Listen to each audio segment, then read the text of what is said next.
Good afternoon. Actually, it's good morning. I am here with Baranda Fermin.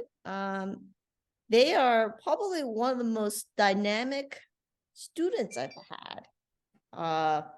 And that's saying a lot because Baranda is, I would say, not just dynamic, is the charisma. People are drawn to them in ways that I have not seen in like 30 years that I've been teaching. And so it's really exciting to have Baranda, who is the owner and curator of Honeycomb Collective.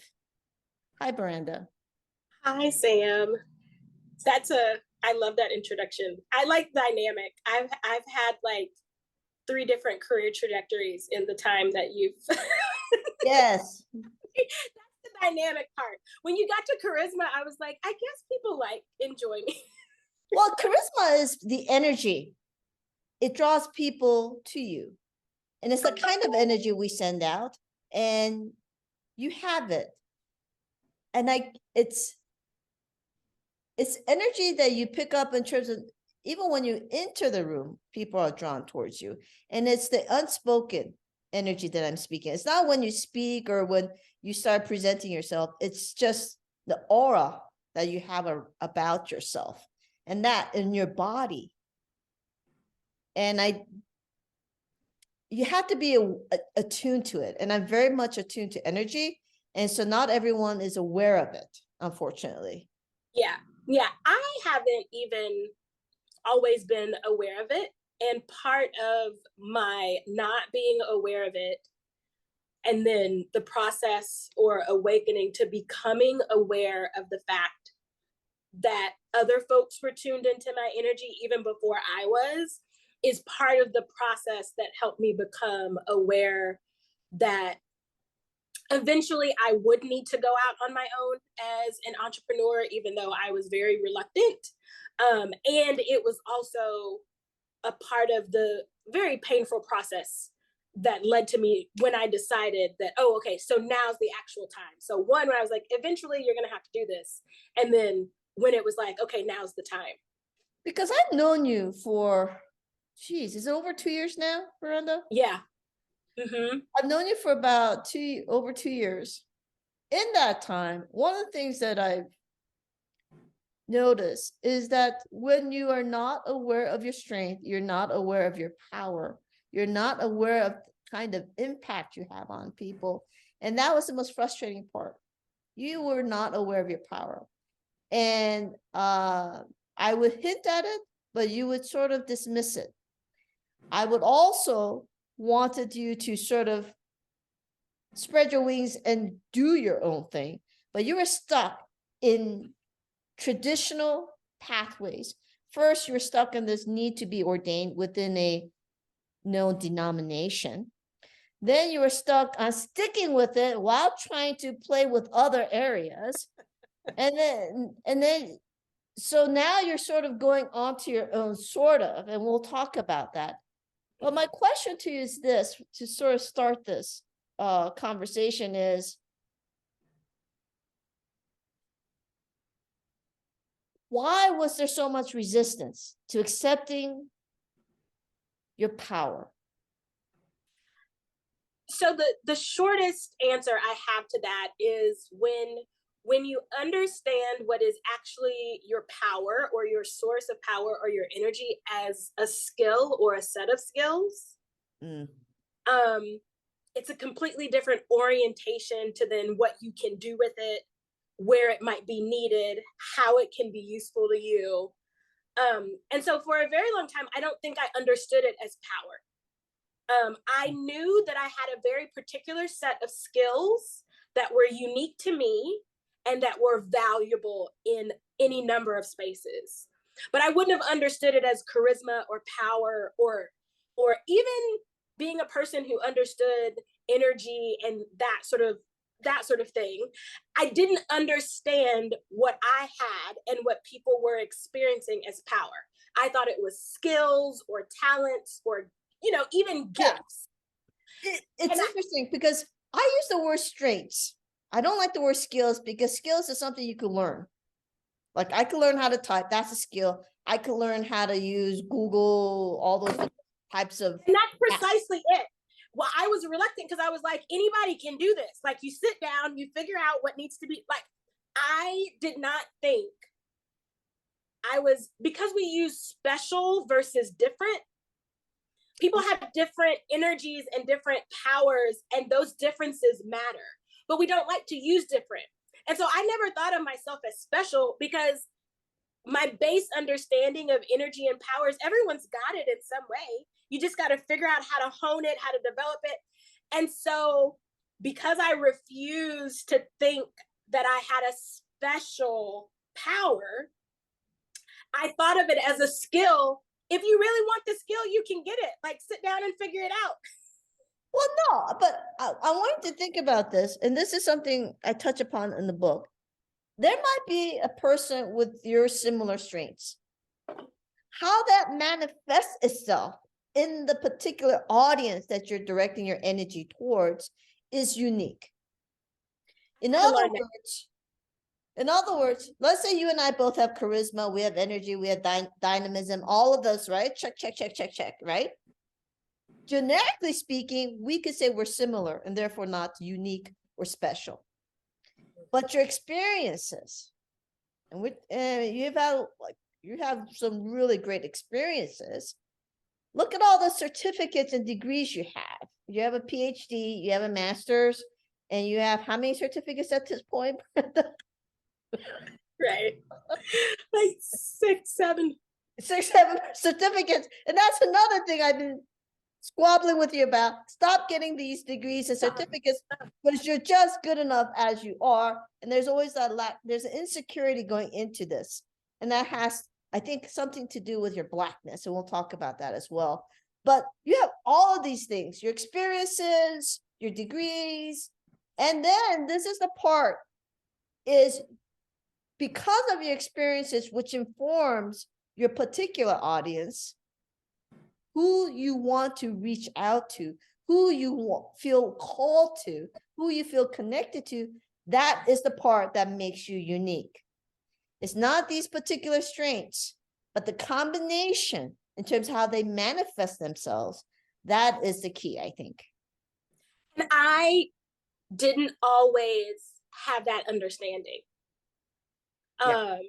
And so as I had experiences and ran into people like you who would talk about what they were seeing in me and what they were seeing even in my experiences in that way, that awakening and that awareness started to grow.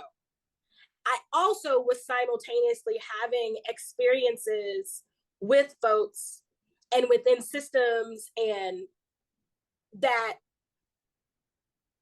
were capitalizing off of my lack of awareness. And yeah. So because I was still thinking of it as a set of skills, it didn't seem like I was being exploited or taking advantage of or anything like that, right? But they're seeing an energy and a power, and I'm just seeing this set of skills. So I was unaware of how those things were being, in some ways, used to like trap me or limit me or used for other people's end goals rather than mine. And it wasn't until I began to have the awareness that, no, this isn't just a skill. Yeah, other people might have similar strengths, but it's not going to be expressed the same way because of who you are, because of, right? Until I fully came into that awareness, I was still simultaneously having these experiences within systems where it was being used for their use. And I was being rewarded in some way that as a very intelligent and talented and charismatic Black girl that turned into a Black woman, I had been accustomed to receiving those awards and those rewards and that attention in that way. And so I didn't have a problem with it quite yet. It hadn't become a problem for me. I had serious problems with that. The reason being, there's some people who work well within system, who can resist the system and work within. You would thrive the most, given who you are in my experience of who you are, that you would thrive most when you went on your own. Okay. Did not have that understanding.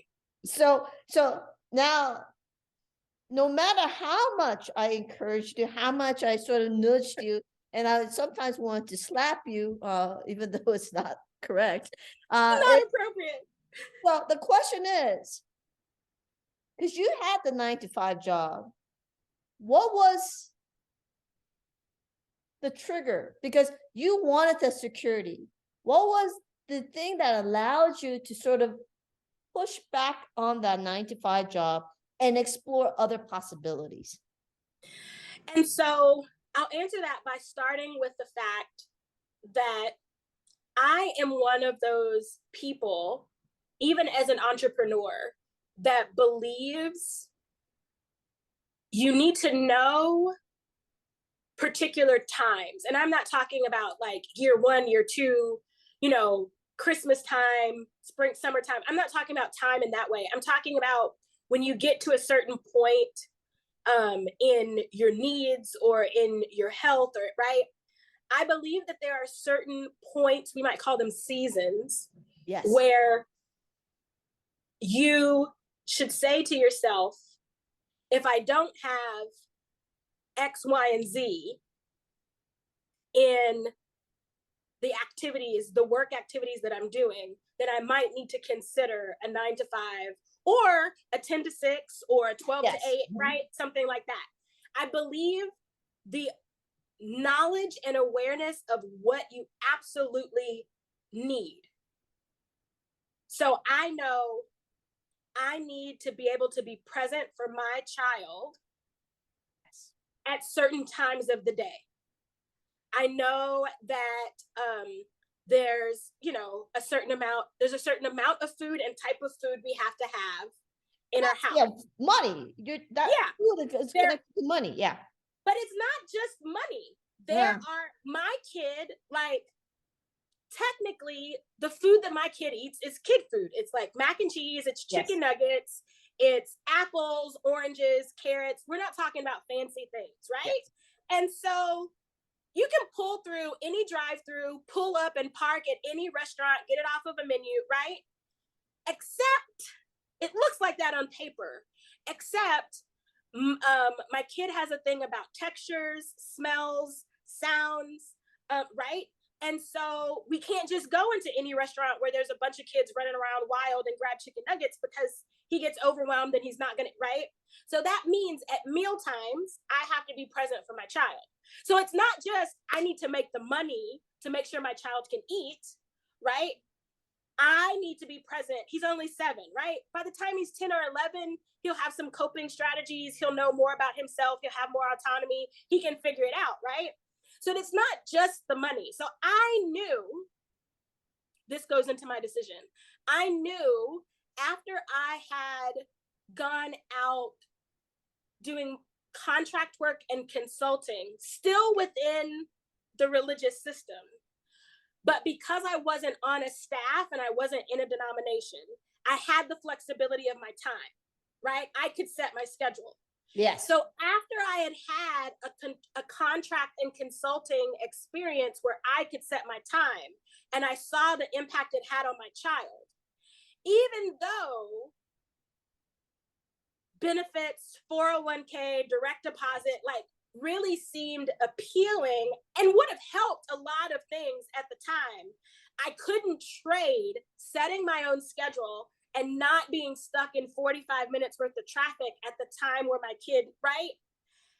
I couldn't trade my flexibility in my time and setting my own schedule for a consistent direct deposit, which meant I had to make a choice to either do more contract work, more consulting, which we know isn't always right. It's right. It's not guaranteed.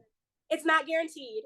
And so that then meant, okay, so the next thing is this business idea, because I have like millions of them. I develop business ideas for people. Yes. Right. I've given my own business ideas to people who are right, who are just like, I need to.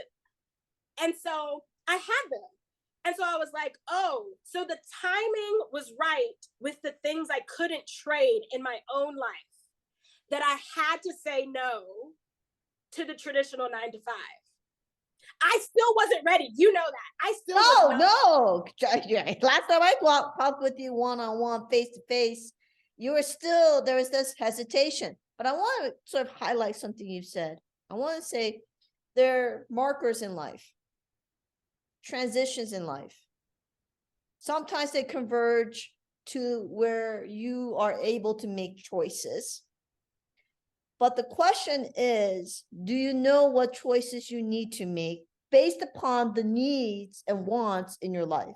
And this, I want some clarity on this. And it's because there could be conversion in your life.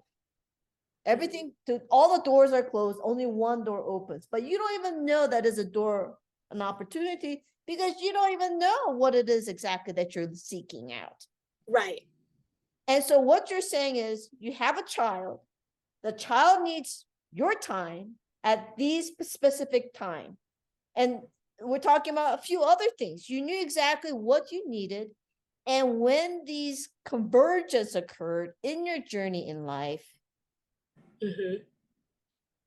then you were able to say, aha, this choice makes sense when it became available to you.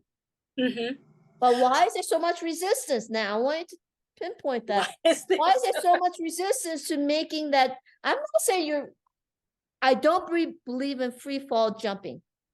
Right. So the question is, everything was like opening for you. Everything was presented to you, but there's always this like half timid like step for you. So what is it that's holding you back? I actually I do well in transition and ambiguity, but I don't like it. I do well in transitions and ambiguity because I'm a problem solver and I'm curious. So I thrive and have made money off of, I need this to be less ambiguous and I need us to have a plan to get through the transition, which means I myself don't actually like. I won't even go there. I don't like the mess. I have literally, so when I first seriously made money off of consulting, like the first time I got like a $25,000 check in like one. Oh, yeah, that's a lot. Whoop, right? The first time I was consulting and I accidentally made that money. My kid was probably about 14 months old and he was beginning to wean. He was only really nursing in the morning and at night. I had been a stay-at-home mom who did tons of volunteer work. And all of a sudden, I had a board meeting for a preschool, a school actually, that I was on the board of. And he was just starting to get busy enough to run around. So I took him to the daycare on the school site just for while I was in the board meeting. Yes. Right? And so he had always been at the board meetings with me. Everyone was like, oh my God, where is he? We miss him. Yeah. And I was like, oh, he wanted to run around and play. So I took him to the daycare. When I went to go pick him up, he came over, he latched, he had a little milk, and then he like unlatched, got up, patted me on my leg, and ran off to play again. He was done. He was like, I'm done. I don't really need you. Now my kid is an extrovert and I'm an introvert. So like, I'm like, oh my God, like what's going on? My kid was basically like, I need to go have friends, go figure out what to do with your life. So then I started dropping him off at the daycare at the school that I was on the board of. And then one of the board members after a board meeting was like, well, do you want to have coffee since you don't have to have, you don't have the kid, you don't have to run off. We had coffee. They had a problem they needed solving. I laid out a plan. They were like, I want to hire you. I did the work. I accidentally made 25,000, right? Because I had something that I needed to do with my time and I didn't like this squishiness of like, what am I supposed to do, right? So I don't like squishiness. I like to know what I'm going to be doing. That is not how entrepreneurship works all the time. No, it's the unknown. You have to be willing to embrace the unknown in a way, and it takes a lot of courage, but it's embracing it so that it is not for everyone. But even though you don't like it, I think it is for you. And this is, yeah. Yeah, and that's the thing. It's not just because I don't believe in the jumping free fall either. But I've also realized that you can't stick in the system. Yes. Without blindly. So you can't jump blindly, but you also can't stick with the system blindly. You really have to be aware. That's why I said coming into the awareness that this wasn't a talent or a skill, but it literally was my power. That process of awareness also made me really aware of like being aware of what I need at a particular time. Yes. And what we ignore, even oftentimes when we're in a 9 to 5, I have been guilty of ignoring when, for health reasons, for family reasons, hell, even for money reasons. There have been times where I could have made more money, right? Real. Walking away for a time, right? I wish one of those times was right now. But they're being aware of what you need, which is connected to being aware of who you are, which is connected to your question of, are you aware of your power, right?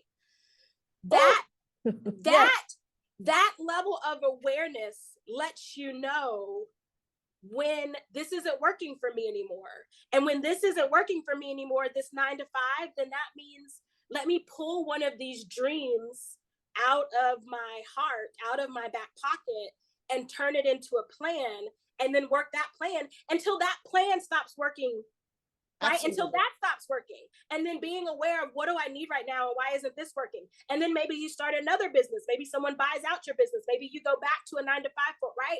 This is the reason why many entrepreneurs are what they call serial entrepreneurs, and they start a lot of business. It is not ADD. No. Although a lot of people, it's right. It's because your needs change. Absolutely. But Baranda, we're coming, I could talk with you for hours. But I want to keep this sort of within the time frame for people, our listeners. But there are two questions I want you to answer simply. The first thing is, 5 years from now, what would you like to see yourself doing? I want a simple couple of sentences. The second question is, what words of wisdom can you share with people who are thinking about leaving their 9 to 5 job? So the first question, where do you see yourself in 5 years? In 5 years, what I've been dreaming and visualizing is that I will have sort of like a B&B, sort of like a bed and breakfast. Ah, okay. Nice to say. Yeah, specifically for activists, parents, entrepreneurs who are social entrepreneurs who need to like get away, because there's a particular set of healing and grounding skills that I have that are good for those people. Like a retreat, almost. Yeah, a spiritual retreat. A spiritual like retreat center. Yeah. That's what I hope I'm doing in 5 years. That's what I'm working towards. Advice. Words of wisdom, my dear. Words of wisdom. Get yourself a group of people that can help you. And it may not be that they're helping you with the business part, or it may be that they're helping you with the business part. But being aware of what your needs are and building the relationships that you need to get those needs met. So I have girlfriends that are hella smart. Some of them are entrepreneurs themselves, but they know, I told them, I need a group of people who will not talk work with me, who will make me stop talking about work and make me talk about, what are you doing for fun right now? Did you finish your watercolors? Did you get a new tarot deck? Like, like stuff that is not about work, right? For the first time this Thanksgiving, I had brunch with friends and someone asked me, what have you been doing in your free time? And I named like 5 things. Damn, I can't even name one. I've never been able to name one. I don't know who this person is. I don't know when she came. No, this is all good news. That means you're freeing your time to do what you enjoy. And that is basically, and it's interesting. And one of those joys is the one that will pay you to do the, you know what I mean? So it's like, it's not, there is no separation of work and free time, because the idea is that they sort of come together in this interconnection. What's paying me now? So I own and operate a yoga studio and a wellness center. What's paying me now for 21 years was just something that I enjoyed. And that's For where we 20, want to be. Yes. I just did it purely out of joy. And maybe about halfway through that, so at about 10 or 11, I said, oh, maybe one day I might want to be able to teach yoga. But I never said I'd have my studio or anything like that. It just happened that about 3 years ago, I was finally able, so almost 10 years later, I was finally able to be certified to be a teacher.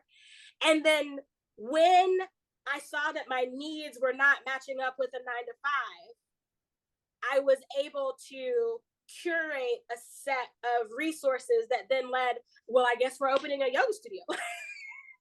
No, and that's what I'm talking about, is when you are becoming aware of your power, you're able to sometimes use that power to make the kind of money you would need. And this is important. We're not talking about becoming a billionaire. It's being able to be sustainable, to be able to support and take care of your family. And that's what we're aiming for. Is not entrepreneurship to become a billionaire. It's entrepreneurship to do good, as well as to be able to finance your needs. Yeah. So that would be my advice, is to cultivate a group of friends that will help you take care of what brings you joy, as well as, because your joy will sustain your ability to focus and do work, and to cultivate experiences, people that will keep showing you a mirror, keep shaking you, sometimes wanting to slap you, so that you become aware of truly what you need and who you are. So that can bring value and money. Thank you, Baranda. As always, love having this conversation with you, and God willing, we'll have more to come. Thank you so much, Sam. I've enjoyed this.